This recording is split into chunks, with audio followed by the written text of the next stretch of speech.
preciso transformar pedras em pães para provar que no deserto tu estás cuidando de mim. De um lugar alto não vou me lançar só pra demonstrar o teu poder. Eu não preciso ver fenômenos pra que em ti não troco nossa comunhão pelo prazer de conquistar palácios, riquezas. Como no deserto isso vai passar, por isso resistido estou. Quando a minha força se esgotar, o teu anjo vai me alimentar e te adorar, o que sustenta-me de pé.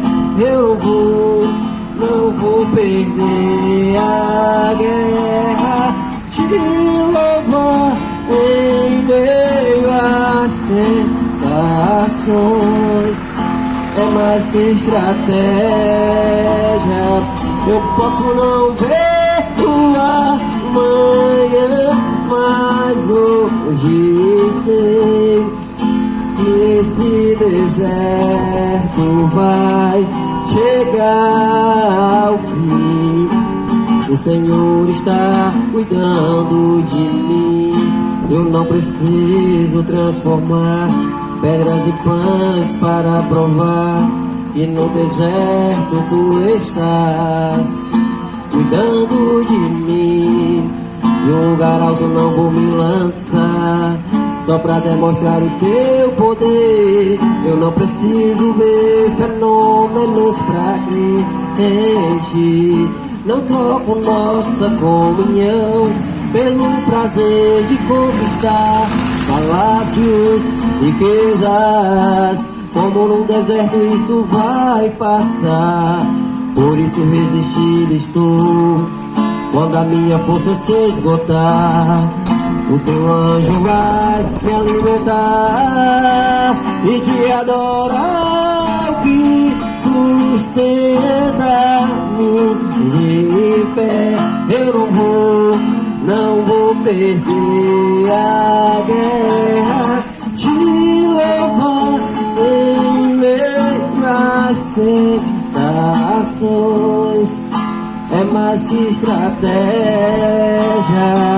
Eu posso não ver o amanhã, mas hoje sei que esse deserto vai chegar ao fim. O Senhor está cuidando de mim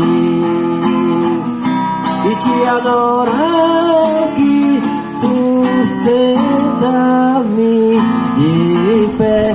Eu não vou perder a guerra, te louvar em meio às tentações.